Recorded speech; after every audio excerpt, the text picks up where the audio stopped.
Mike Owens here. Today I'm joined by Taylor Guardado, former PFL finalist. Taylor, great to sit down and chat. How are things with you today? I'm doing well. How about yourself? I'm very well, thank you for taking out some of your day to talk to me. Obviously, you were meant to return, I believe, at the start of next month, a front street fight, if memory served. I believe that fight is now off. Can you tell me a little bit about the reasoning behind that? Yeah, I had honestly the best camp of my life leading up to this fight, which was insane. And I was in sparring about 2 weeks ago, 2 weeks tomorrow, and I was going actually with my husband, who was my best look for this camp, and it was just weird. It was a low calf kick, and we were both wearing shin guards, and my shin guards covered my foot, and his shin guard was covering his shin.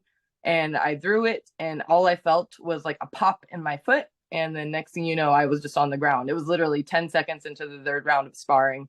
Um, and I have a broken toe on that foot already. So I kind of just thought maybe I just aggravated it, but it ended up being a Liz Frank. I'm not sure how to say it properly, but Liz Frank fracture, I think is what it's called. Is Heather Linden at the PI looked at it for me. She was like, I suggest you don't fight on it. It's gonna get worse if you fight on it. And it definitely hasn't gotten better. It's the swelling's gone down a little bit, and it's easier to walk on. But I mean, there was no way I could have fought on this. Terrible news. Of course, as well, we haven't actually seen you in 2022, so I don't want to be all doom and gloom at the start of this interview, but was there a particular reason why you took last year out the cage, or was it just circumstantial? Yeah, I was supposed to actually do PFL again last year, and then about I think it was 3 weeks before PFL, I ruptured my plantar fascia in my left foot right before during another sparring session, which is funny enough. But I had thought that I actually tore my Achilles heel because it hurt so bad. I just dropped it sparring and I couldn't put any weight on it. And then the next day it was just purple and blue on the bottom of my foot and ended up being a torn plantar fascia. There's a bit of a common theme here with sparring. Maybe you need to stay away from the Sean Strickland's hard sparring, because I've heard those notorious stories of Strickland in your gym. Maybe you're going a little bit too hard. That's the worst part is I was going with my husband this last time. So it's like I didn't put the blame on him at all. And the time before that, I was going with an extremely like good friend and person that I trust with like all of my sparring. So like it wasn't her fault at all either. It was just literally just a bad step, which I have plantar fasciitis in both feet, which I've been working on for a long, long time now. And it was particularly tight that day. A little achy when I woke up. It hurts to walk when I first wake up. I usually have to roll it out right away. And I did all the normal stuff. I guess it was at its limit and it just popped. Well, if we look to the future, have you had discussions with the likes of PFL or any other organisations? What is the plan to compete in the 2023 season? If that goes ahead, what's the lowdown on that? Well, so technically I'm still signed with PFL. I actually didn't realize that I was still signed with PFL. So when I found out that I was signed, when Ray was like, "Hey, you took a fight. By the way, you're still signed." I was like, "Oh, I didn't know that." And so he was like, "Yeah, you're still technically signed for one more year." And he told me to take this fight, see how I feel at 30, or excuse me, at 45, and then I can make a decision from there. Because we still have another woman that competes in PFL at our gym, Elena Kolesnik, who actually fought before.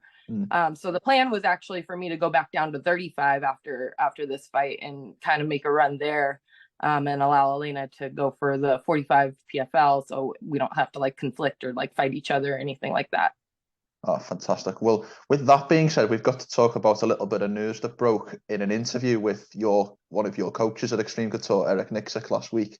So I asked Eric to give you the context. I asked Eric about the very controversial UFC Slap League that's just recently starting up, if you like, and he told me that he was actually offered a contract by one of the UFC matchmakers for you to appear on the show. Do you have any knowledge of this, or was this the first time that you heard about this news? No, this is the first time that I heard about this news. Yeah, he never even mentioned it to me.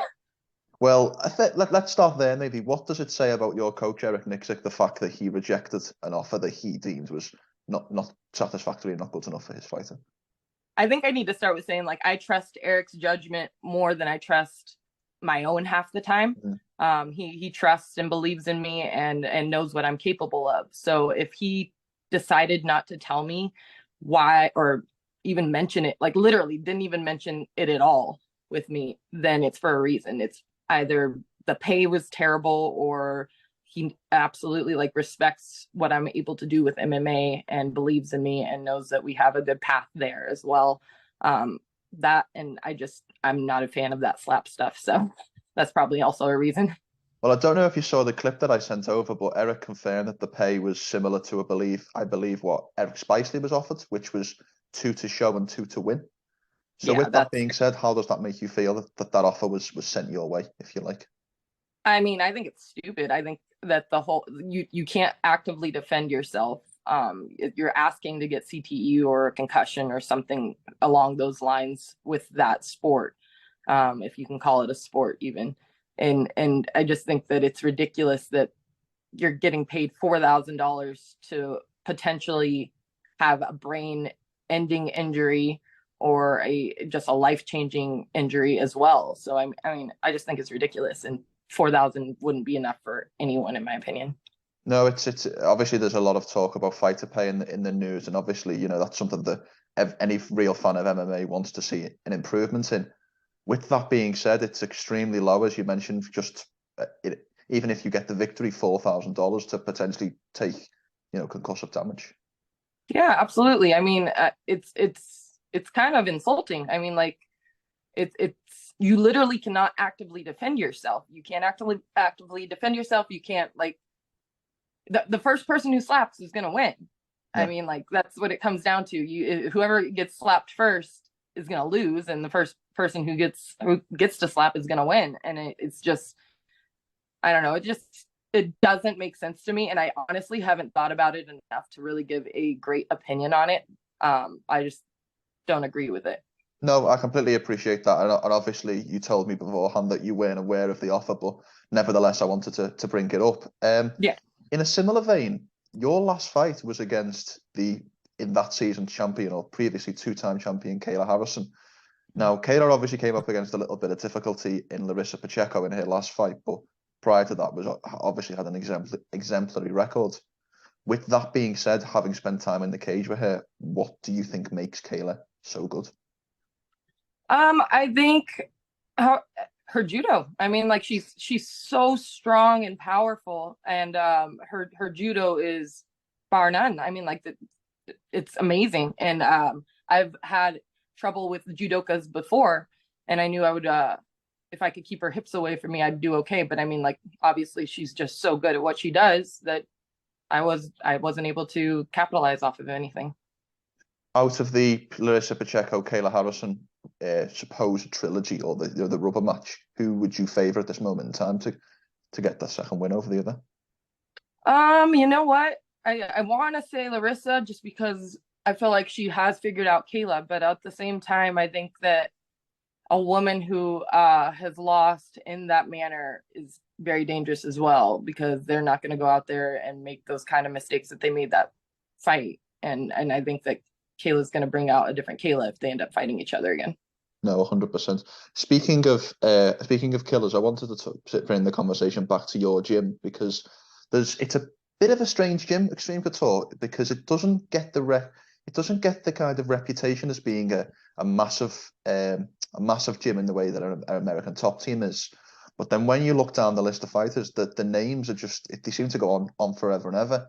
And Eric was telling me a story last week about Sean Strickland and Marvin Vettori knocking lumps out of each other. But there seems to be this real contingent of female fighters there at the moment, with yourself, with obviously Kingcasey. I know that Tatiana Suarez spends time there. Can you talk to me a little bit about the female dynamic of the gym and all you guys training together in that sense? Yeah, we all, I think, have difficulty finding good training partners and reliable training partners, because we're all different sizes too. I mean, like, Tatiana's fighting at 25 this fight. Obviously Casey's at 25, so they've been working together a bit. But me, I'm a bigger girl, and I have trouble finding training partners. But those two specifically will just be like, yeah, we'll go, let's go. And it's just nice to have those kind of driven, crazy good women around me, and it kind of pushes the pace that I like to push myself with. So if I have someone else doing it with me, I'm going to push even harder, because I don't like to lose, neither do they.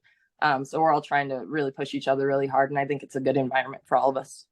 Obviously, the pool of fighters isn't as big in the female divisions as it is in the males. As a female fighter, how important is it to get looks with other females?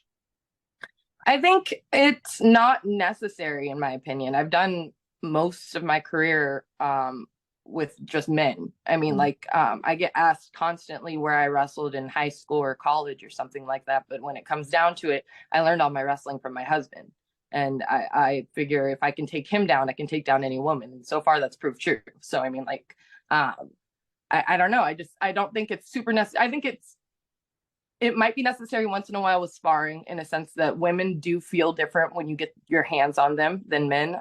They're a little more soft and they're a little more flexible, you know. But as far as like necessity, I don't think it is. I don't think it's a necessity to have women training partners.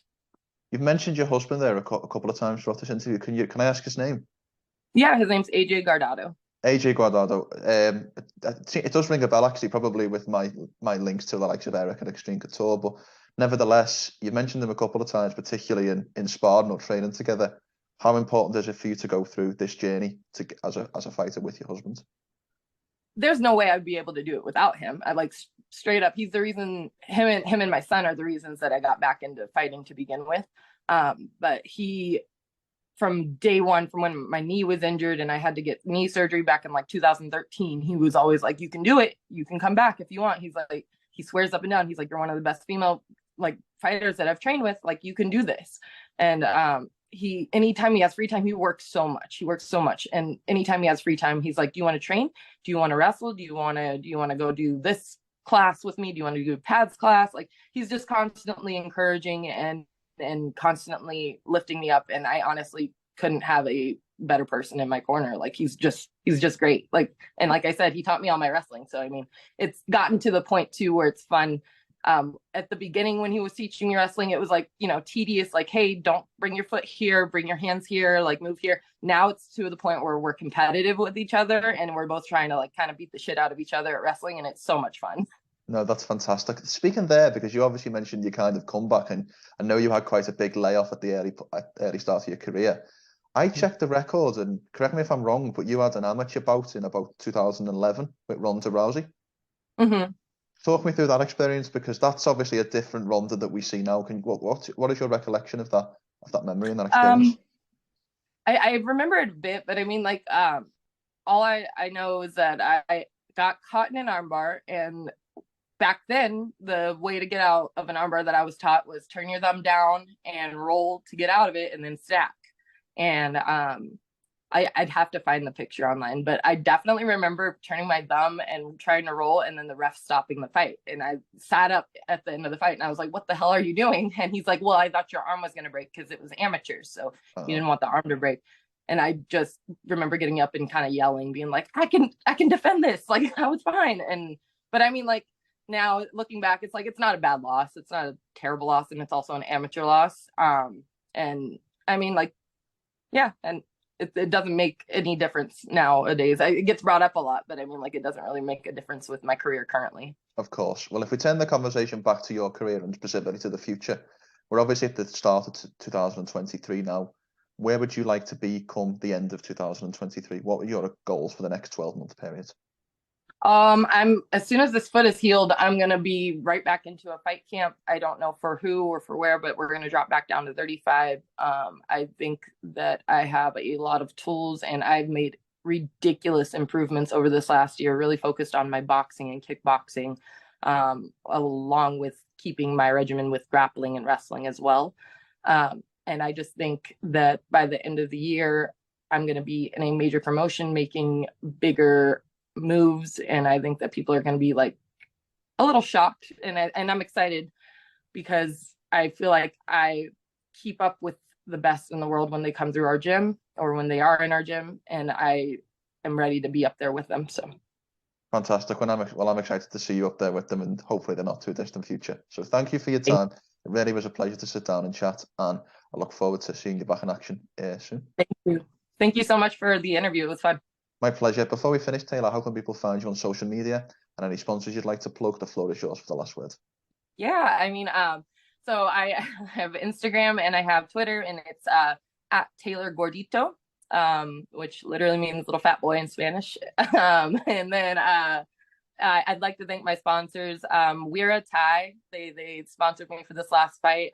Blunt Transparency, Energy of Fitness, Xtreme Couture. I have a few others that I can't really think of off the top of my head because I am terrible at remembering things. But yeah, I'd like to thank those people.